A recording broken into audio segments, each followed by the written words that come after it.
about those two songs speaks about being always there for each other. Promise namin, looms walo hanggang dulo.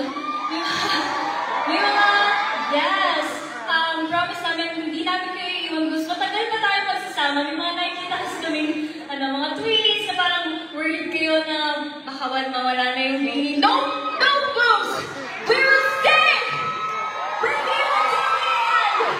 And we will promise to always be here with you. And of course, promise to sana na samahan niyo kami sa journey namin. Pwede ba yun? We're so happy to hear that. At least, may words of confirmation na kayo na forever nga talaga tayo. Thank you, Blooms!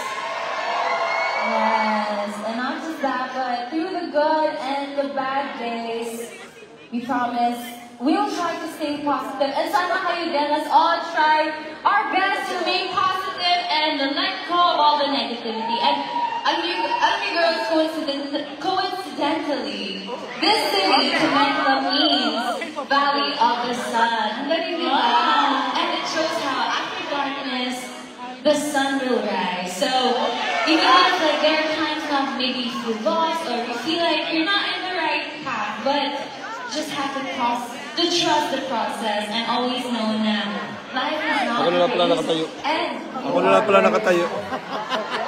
Susit.